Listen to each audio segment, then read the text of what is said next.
अस्सलाम वालेकुम स्टूडेंट्स, आज हम बात करेंगे स्विचिंग की।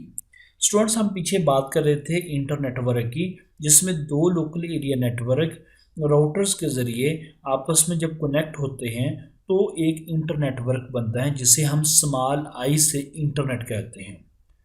स्टूडेंट्स, ये जो स्मॉल आई से इंटरनेट है ये असल में एक स्विच नेटवर्क होता है और इसमें जो स्विच है वो एटलीस्ट दो लिंक के साथ कनेक्टेड होता है।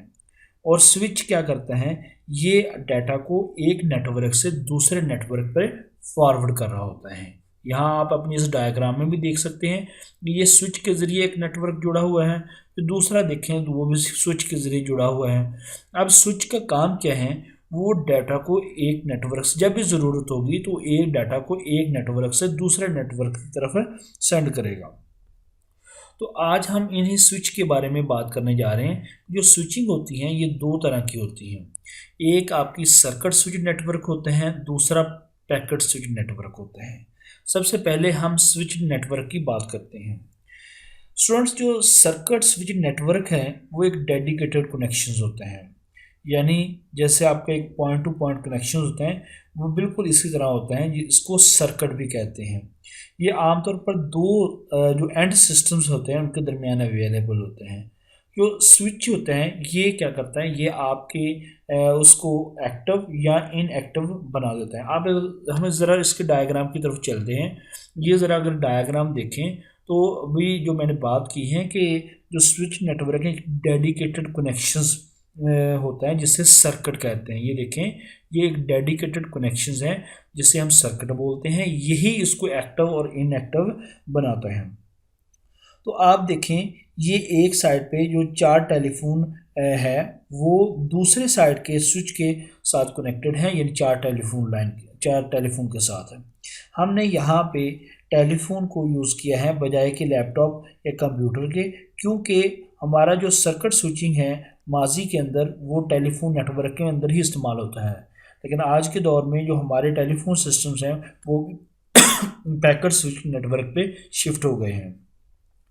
ज़रा आप इस डायग्राम को देखें, इसमें जो चार टेलीफोन हैं वो एक साइड के वो कनेक्टेड हैं स्विच के साथ, और इसी तरह जो स्विच हैं वो कनेक्ट हैं telephone set at one side to telephone set to the other side. ठीक है, यानी यही वो बात आ रही। ठीक है, यानी ये चार टेलीफोन नेटवर्क स्विच के साथ कनेक्ट है और ये स्विच कनेक्ट हैं इन चार टेलीफोन लाइनों के चार टेलीफोन सेट्स के साथ इस स्विच के ज़रिए।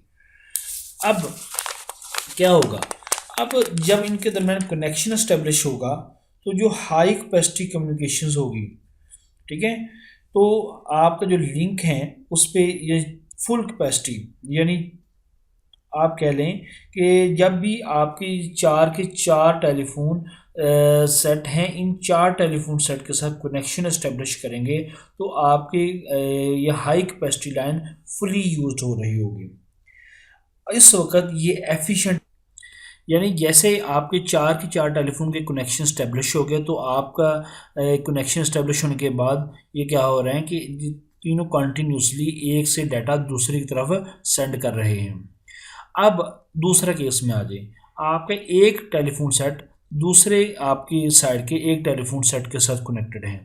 अब आपके जो हाई कैपेसिटी लाइन फुली इस्तेमाल नहीं हो रही, यानी 1/4 इस्तेमाल हो रही हैं, तो इस वक्त जो आपकी बाकी थ्री जो 1/4 में, यानी जो 4 सेट्स की इसकी कैपेसिटी थी वो 3 की ज़ाया हो रही हैं। इस सूरत में हम कहते हैं कि ये इनएफिशिएंट नहीं है। दूसरा इसका ये नुकसान है कि यहाँ स्विच सर्किट के अंदर हम अपना जो डाटा है जब कनेक्शन इस्टेब्लिश हो जाते हैं वो डायरेक्टली फॉरवर्ड होता है, यहाँ कहीं वो स्टोर नहीं होता। यानी अगर फ़र्ज़ करें कि वो लाइन अवेलेबल ना हो तो उस दौरान आपका डाटा वेस्ट हो जाता है। अब पैकेट स्विचिंग के अंदर आते हैं। पैकेट स्विचिंग में क्या होता है, आपके यही जो दो डिवाइसेस होती हैं ये दोनों राउटर के ज़रिए आपस में कनेक्टेड होती हैं। अब यहाँ राउटर्स के अंदर स्पेस होती हैं आपके मैसेज को स्टोर करने की और फिर फॉरवर्ड करने की, और इस पैकेट स्विच नेटवर्क के अंदर जो आपका डाटा होता है वो ब्लॉक की शक्ल में, जिन्हें पैकेट्स कहते हैं, पैकेट्स की शक्ल में वो ट्रांसमिट होता है एक साइड से दूसरी साइड की तरफ।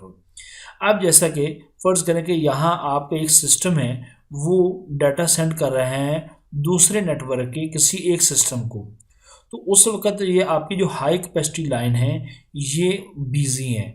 उसी दौरान आपका जो दूसरा कंप्यूटर है वो मैं आपके पैकेट सेंड कर रहे हैं, तो उस दौरान आगे वो चेक करेगा, अगर तो वो लाइन बिल्कुल आइडियल है तो फिर तो वो डाटा आपका फॉरवर्ड होना शुरू हो जाएगा।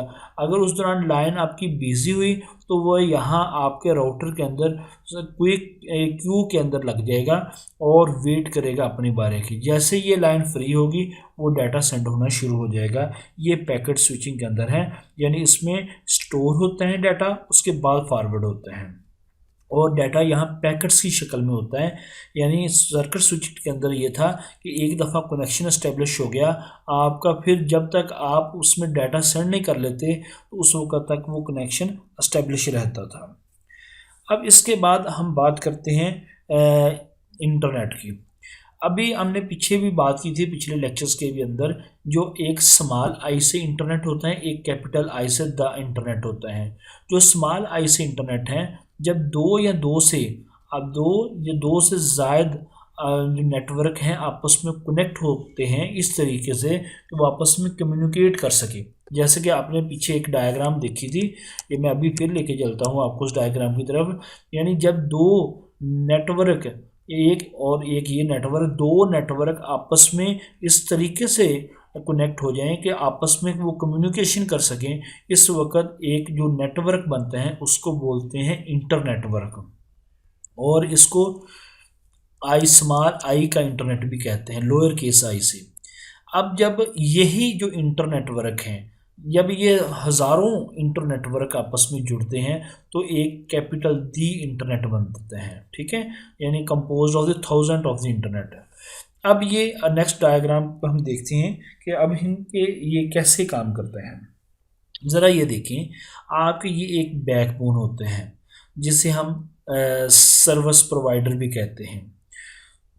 ये बैकबोन जैसा कि पाकिस्तान के अंदर एक पीटीसीएल कंपनी है, ये इस तरह नेट प्रोवाइड करती है। ये मुख्तलिफ सर्किट के ज़रिए आपस में कनेक्टेड होते हैं और जो एक पीयर पॉइंट बनाते हैं। अब ये इसके आगे जो प्रोवाइडर नेटवर्क होते हैं, जो पीयर पॉइंट्स और बैकबोन के साथ कनेक्टेड होते हैं और इनसे ये इंटरनेट लेते हैं और इनको बैकबोन को फी पे करते हैं। और इन प्रोवाइडर नेटवर्क से आगे कस्टमर नेटवर्क होते हैं, जो कस्टमर अपने इंटरनेट को यूज़ करते हैं और उसके बदले में वो प्रोवाइडर नेटवर्क को फीस पे करते हैं। इस तरीके से ये आपका जो इंटरनेट है वो काम करता है। दोबारा फिर देखें, ये जो बैकबोन्स होते हैं जो इसे इंटरनेट सर्विस प्रोवाइडर कहा जाता है, ये आईएसपी, जैसा कि यहाँ हमारे पाकिस्तान के अंदर पीटीसीएल हैं, तो ये एक प्रोवाइड करते हैं प्रोवाइडर नेटवर्क को, जिनको आप रीजनल आईएसपी भी कह सकते हैं, ठीक है। तो ये रीजनल आईएसपी फिर आगे कस्टमर को नेटवर्क देते हैं, तो कस्टमर उसके बदले में प्रोवाइडर नेटवर्क को पे करते हैं और प्रोवाइडर नेटवर्क बैकबोन को पे करते हैं। अब ये नेटवर्क एक्सेस कैसे देते हैं? नेटवर्क जो एक्सेस हैं वो आप दो तरीक़ों से बड़ी आसानी से सक्सेस कहते हैं। एक तो डायल अप कनेक्शन के ज़रिए, सर्विस के ज़रिए, और दूसरा डीएसएल सर्विस के ज़रिए। डायल अप सर्विस में आपने देखा था कि जो पहले होता था कि आपके बहुत सारे घरों के अंदर जो आपके वायरलेस सेट्स होते थे या जो उनके ज़रिए हम टेलीफोन लाइनें होती थी, हम उनको डाटा सेंड करने के लिए इस्तेमाल करने लगे थे। हम एक मोडेम को लगा के अपने टेलीफोन लाइन के साथ डाटा सेंड करते थे। मोडेम क्या करती थी, हमारे डाटा को वॉइस में कन्वर्ट करके उसे सेंड करना शुरू कर देती थी, लेकिन ये बहुत ही स्लो अमल था।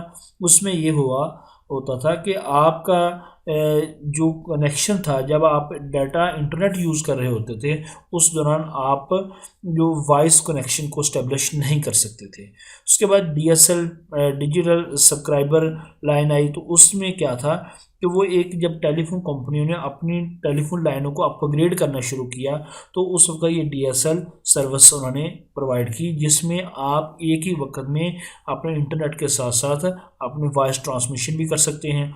और ये मुख्तलिफ़ तरीक़ों से आप केबल नेटवर्क के ज़रिए भी ले रहे हो, ठीक है, वायरलेस नेटवर्क के ज़रिए भी, और direct connection to the internet भी ले रहे हैं। यहाँ तक आज हमने स्विचिंग, सर्किट स्विच के बारे में बात की और पैकेट स्विच के बारे में बात की, और हमने इंटरनेट और इंटरनेट को एक्सेस कैसे करते हैं इसके बारे में बात की। हम नेक्स्ट बात करेंगे इंटरनेट की हिस्ट्री के बारे में और इनके स्टैंडर्ड्स के बारे में बात करेंगे।